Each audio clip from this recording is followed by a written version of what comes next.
अस्सलाम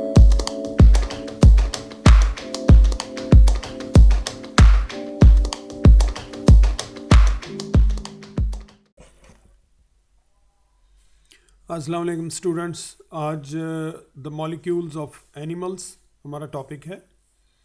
और जो मॉलिक्यूल लिविंग ऑर्गेनिज्म में पाए जाते हैं उन्हें मॉलिक्यूल्स ऑफ द एनिमल्स कहते हैं। आमतौर पे प्लांट्स और एनिमल्स के जो मॉलिक्यूल्स हैं वो सेम होते हैं, चूँकि हम ज़ूलॉजी पढ़ रहे हैं तो इसलिए हमने मॉलिक्यूल्स ऑफ द एनिमल्स कह दिए। कुछ स्पेसिफिक डिफरेंसेस हैं, जैसे जो प्लांट्स हैं उनमें ज़्यादातर कार्बोहाइड्रेट जो है वो सेलुलोज की फॉर्म में स्ट्रक्चरल कार्बोहाइड्रेट पाया जाता है, और जो एनिमल्स हैं वहाँ पर जो स्टोरेज ग्लाइकोजन है या ग्लूकोज की फॉर्म में ज़्यादातर पाया जाता है। तो ये माइनर डिफरेंस है, अदरवाइज मॉलिक्यूल्स की जो स्ट्रक्चर है और नेचर है वो सेम है।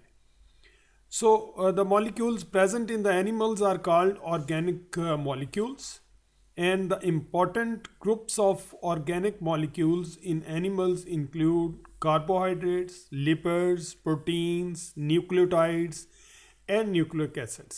अब nucleotides and nucleic acid basically तो सेम चीज़ है, बट सम टाइम आपने देखा है कि न्यूक्लियोटाइड्स जो हैं वो अलग से फंक्शन करते हैं, जैसे एटीपी है तो एज ए एनर्जी सोर्स काम करता है, ठीक है, तो as a part of nucleic acid भी न्यूक्लियोटाइड्स काम कर रहे होते हैं। सो इसलिए उसने इसको दो अलग अलग एंटिटी के तौर पे देखा है। There are two types of molecules, organic molecules हैं, इनऑर्गेनिक मॉलिक्यूल्स लिविंग सिस्टम्स के अंदर हैं, जो बिल्कुल पार्ट हैं लिविंग, जिससे लाइफ बनती है, वो ऑर्गेनिक मॉलिक्यूल्स हैं।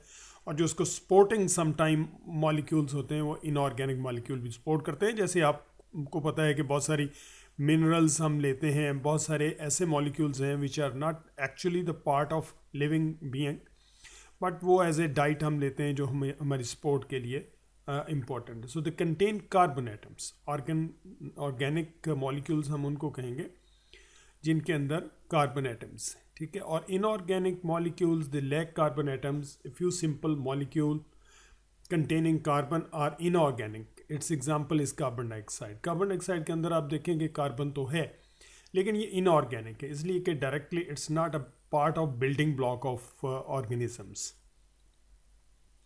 The characteristics of organic molecules depend on properties of the carbon. Carbon एक ऐसा एलिमेंट है विच इज़ अमेजिंग। उसका जो आउटर शेल है उसमें आपको पता है कि 4 इलेक्ट्रॉन हैं, और 4 वो और ले सकता है, कोवेलेंट बॉन्ड बना सकता है विद 4 अदर इलेक्ट्रॉन्स। वो इलेक्ट्रॉन कोई एक एलिमेंट भी प्रोवाइड कर सकता है विच इज़ वेरी टफ।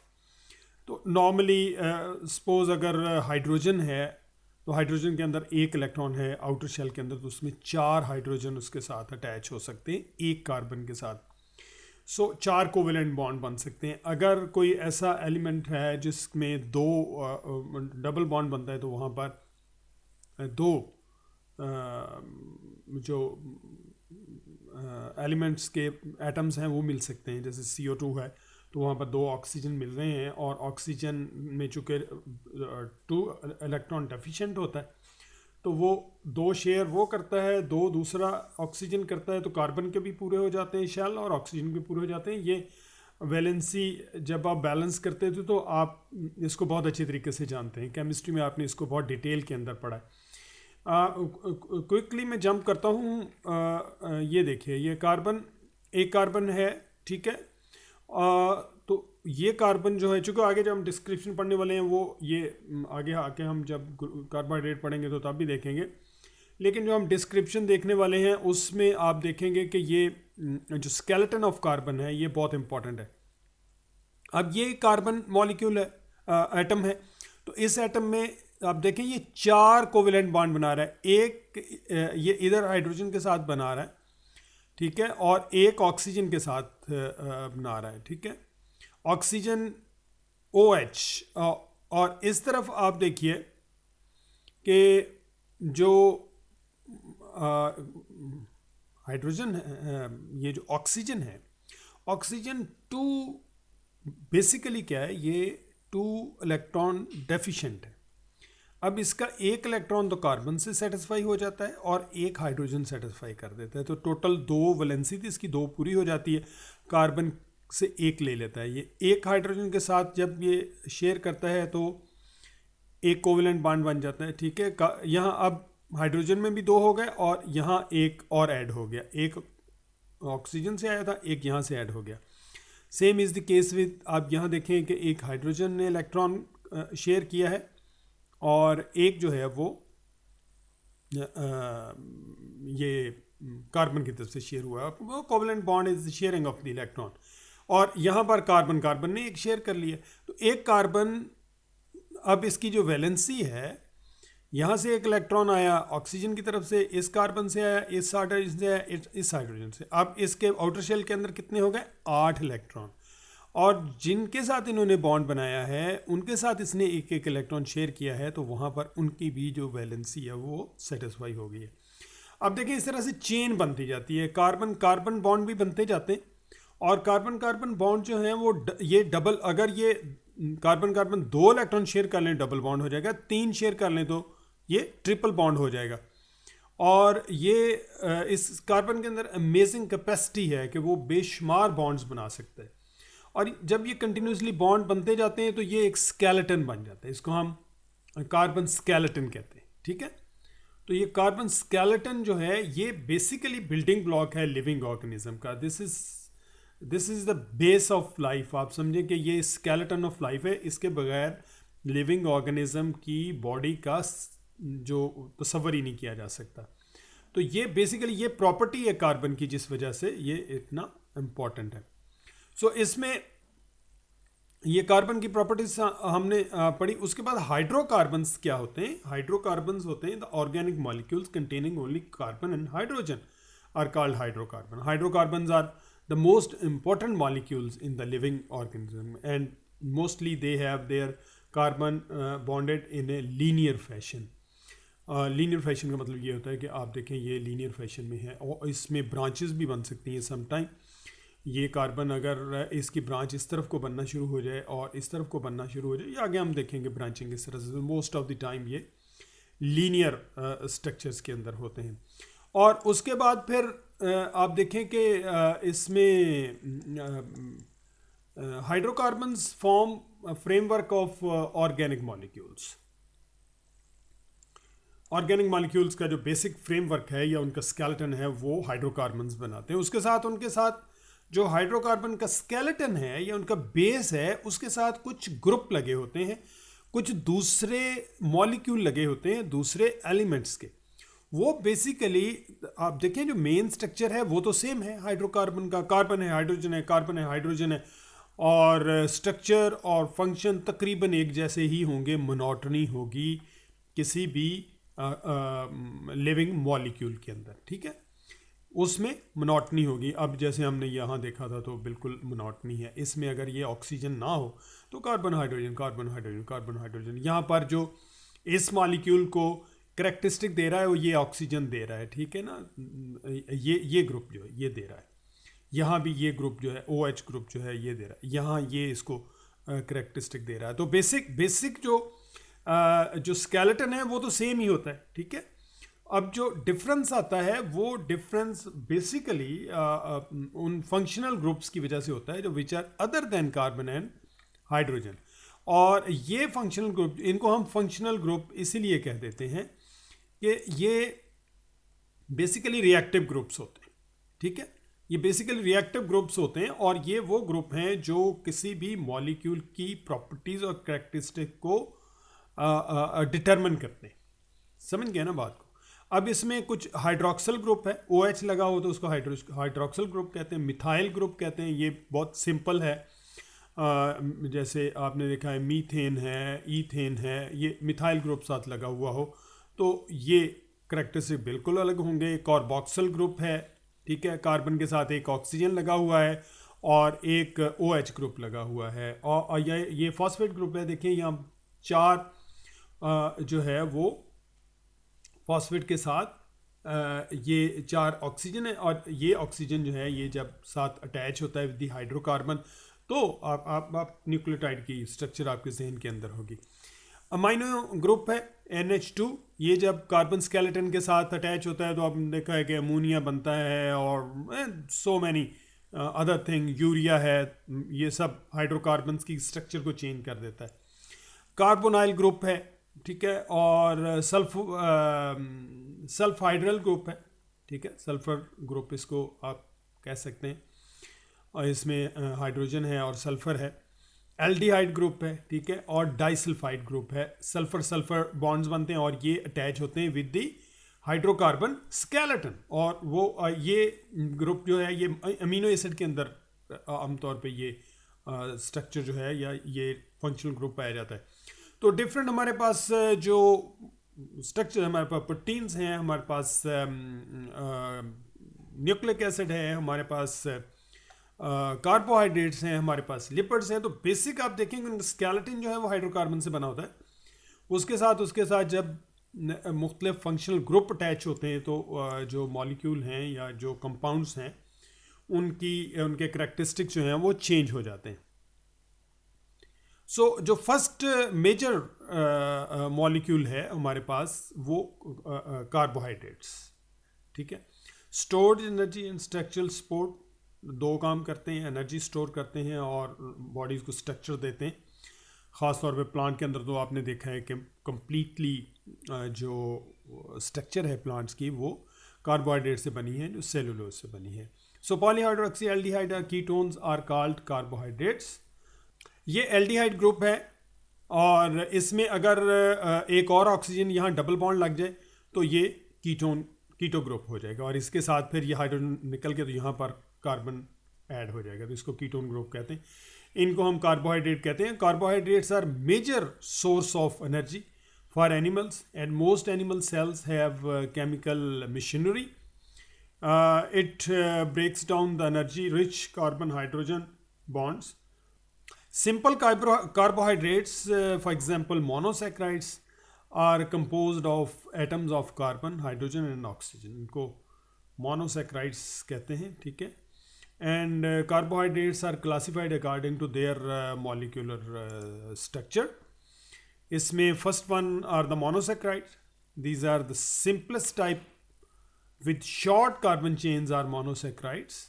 सैक्रन या सैक्राइड जहाँ भी आएगा तो उसका मतलब something like related with sugar और कार्बोहाइड्रेट्स, ठीक है। इन्हें हम शुगर्स कहते हैं। स्वीट टेस्ट इनका होता है, मोनोसैक्राइड टेस्ट स्वीट, ग्लूकोज आप जहन के अंदर रखिएगा। और monosaccharides are the building blocks of more complex carbohydrate molecules. ये बेस है, आप समझ लें कि these are the bricks with which the other skeletons of higher और more complex carbohydrates are formed, जैसे कि सेलुलोज है, जैसे कि स्टार्च है, and many others. 4 common monosaccharides in animals are glucose, fructose, glyceraldehydes and dihydroxy acetone. ये 6 carbon पे भी हो सकता है, 3 कार्बन पे भी मुश्तमिल हो सकता है। आपने देखा है ग्लिसरॉल्डिहाइड 3 कार्बन का है, डाइहाइड्रोक्सी एसीटोन ये 3 कार्बन का है, ग्लूकोज 6 कार्बन का है, फ्रुक्टोज जो है वो 6 कार्बन का है। तो यहाँ पर आप देखेंगे फ्रुक्टोज और ग्लूकोज में बहुत फ़र्क नहीं है, जैसे शिफ्टिंग ऑफ द मॉलिक्यूल है। यहाँ पर डबल बॉन्ड एंड पे है ऑक्सीजन, और यहाँ पर जो है वो मिडल में आ गया है। तो ये बेसिकली स्ट्रक्चरल फार्मूला डिफरेंट है, और जो एक्चुअल अगर आप देखेंगे तो वो वही जो है वो H6C6O6 आएगा। ये डिफरेंस इसके अंदर नहीं आएगा बिल्कुल भी। तो ये इन दोनों का जो फार्मूला है, केमिकल फार्मूला सेम है, स्ट्रक्चरल फार्मूला जो है वो डिफरेंट है। जो उनकी स्टीरियो आइसोमरिज्म वगैरह आपने पढ़ा होगा, तो इनकी जो पोजीशन है डिफरेंट एटम्स की, वो इसके अंदर डिफरेंट है। उसके बाद हमारे पास सुक्रोज है, ये डाइसैक्राइड्स हैं, ठीक है। और ग्लूकोज और फ्रुक्टोज जब आपस में मिलते हैं तो ये सुक्रोज बन जाती है। और गैलेक्टोज और ग्लूकोज बनती हैं तो ये लैक्टोज बन जाता है, ठीक है। ये डाइसेक्राइड्स हैं, दो मोनोसेक्राइड मिलके डाइसेक्राइड बना देते हैं। Two monosaccharides combine to form a disaccharide by removing a molecule of water. ये जब बॉन्ड बनता है, ठीक है, तो डेफिनेटली यहाँ से एक वाटर मॉलिक्यूल निकल जाता है। All disaccharides all have the same molecular formula, it is C12H22O11. Compounds with the same molecular formula but different structure are called isomers. So they are isomers, जैसे पहले हमने बात की थी ऊपर फ्रुक्टोज और ग्लूकोज की, ठीक है। So each isomer has unique properties. Example of disaccharide isomers are sucrose, lactose and maltose. ये तीनों सुक्रोज टेबल शुगर जिसे हम कहते हैं, it is disaccharide form of linking of molecules of glucose and molecule of fructose, and lactose है glucose molecule bonds to another monosaccharide galactose and it forms disaccharide lactose, commonly called the milk sugar. जो आपने देखा है दूध थोड़ा मीठा होता है तो उसके अंदर बेसिकली लैक्टोज होता है। माल्टोज है आमतौर पे ये it is formed by the joining of the glucose subunit. It gives beer seeds a sweet taste. Beer brewers ferment barley into alcohol. Beer seeds की बार्ले वगैरह जैसे जौ वगैरह कहते हैं उसको कहते हैं, और उसके अंदर ये बेसिकली माल्टोज पाया जाता है और अल्टीमेटली ये अल्कोहल में इसकी फर्मेंटेशन होती है, अल्कोहल में कन्वर्ट हो जाता है। उसके बाद हमारे पास पॉलीसेक्राइड्स हैं, mainly monosaccharide join to form polysaccharide. और मोनोसेक्राइड अगर दो से ज़्यादा जॉइन कर जाते हैं तो उनको हम पॉलीसेक्राइड कहते हैं। इसमें सेलुलोज है, कंटिन्यूस चेन है, स्टार्च है, और कंपैरेटिवली जो स्ट्रक्चरल डिफरेंस हमें बिल्कुल भी नज़र नहीं आता, जो केमिकल फार्मूला स्ट्रक्चरल डिफरेंट है, ठीक है। आप देखें यहाँ पर CH2OH ग्रुप जो है वो नीचे लगा हुआ है और यहाँ पर जो है वो टॉप के ऊपर है, और ये डिफरेंस, एक छोटा सा डिफरेंस भी बाज़ का पूरे मॉलिक्यूल की प्रॉपर्टीज़ को चेंज कर देता है। बहरहाल दोनों स्ट्रक्चरल हैं। स्टार्च को हम किसी हद तक डाइजेस्ट कर सकते हैं, लेकिन सेलुलोज को हम डाइजेस्ट नहीं कर सकते। हमारी जो हमारे यहाँ एंजाइम नहीं है हमारी इंटेस्टाइन के अंदर सेलुलोज, ये सिर्फ ट्रमाइट्स कर सकती हैं और जो कैटल्स हैं वो कर सकते हैं, लेकिन वो भी डायरेक्टली नहीं करते हैं। शायद मैंने आपको बताया था कि वो भी उनके अंदर बैक्टीरिया ऐसे होते हैं जो सेलुलेज प्रोड्यूस करते हैं। माइक्रो ऑर्गेनिज्म या प्रोटोजोन होते हैं, उन प्रोटोजोन के अंदर बैक्टीरिया होते हैं जो उसको डाइजेस्ट करते हैं।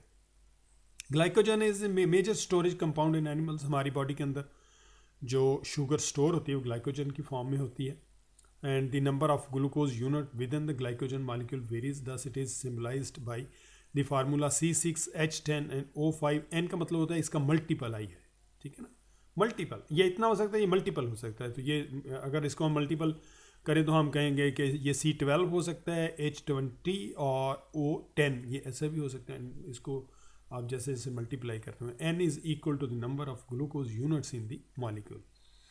सो काइटन है, इट इज़ ए मेजर। अच्छा, ये ग्लाइकोजन जो है ये स्टोरेज बेसिकली कार्बोहाइड्रेट है। जो स्टार्च है ये भी स्टोरेज है। सेलुलोज स्ट्रक्चरल है, ठीक है।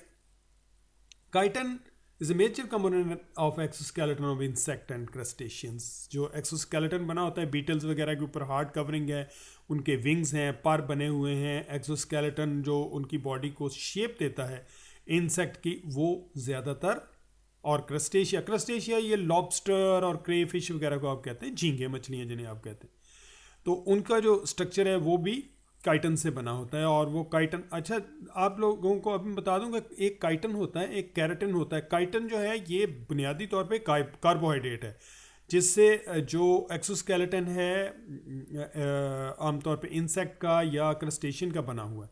कैरेटिन से हमारे हेयर बने हुए हैं, नेल्स बने हुए हैं, ये प्रोटीन है बेसिकली, ठीक है, ये प्रोटीन इन नेचर है।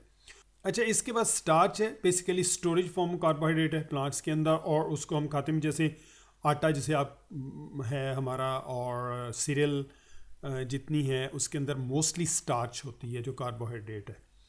इवन चावलों में भी और गंदम में भी और मकई में भी। और उसके बाद सेलुलोज है, structural component of cell wall of the plants की जो स्ट्रक्चर है, जो उनकी सेल वॉल है, सेलुलोज से बनी है, और जो प्लांट का पूरा जिस स्केलेटन पे वो खड़े हैं वो सेलुलोज से बना है। तो ये ग्लाइकोजन का एक स्ट्रक्चर है और ये काइटन का स्ट्रक्चर है, ठीक है। और आप देखें, देखने को बिल्कुल एक जैसा स्ट्रक्चर है, वही कार्बन मॉलिक्यूल है, हम ग्लूकोज मॉलिक्यूल हैं, लेकिन यहाँ पर आपने देखा है कि फंक्शनल ग्रुप जो हैं वो डिफरेंट होते जा रहे हैं और उसको उसके करैक्टरिस्टिक इंटायरली डिफरेंट होते जा रहे हैं जैसे जैसे फंक्शनल ग्रुप जो हैं वो चेंज होते हैं। तो बुनियादी तौर पे जो कार्बन स्केलेटन है वो सेम है और फंक्शनल ग्रुप उनके करैक्टरिस्टिक्स को डिटरमिन करता है वो कैसे हैं। सो स्टूडेंट्स, आपने देखा कि हमारी जो लाइफ है उसका स्केलेटन या उसका बेस जो है वो हाइड्रोकार्बन्स हैं, हाइड्रोजन एंड कार्बन के मॉलिक्यूल्स, और उनके साथ जो अटैच है मॉलिक्यूल उनसे डिफरेंट करैक्टरिस्टिक डेवलप होते हैं। और कार्बन की इम्पोर्टेंस का भी इससे आपको बहुत ज़्यादा अंदाज़ा हो गया होगा।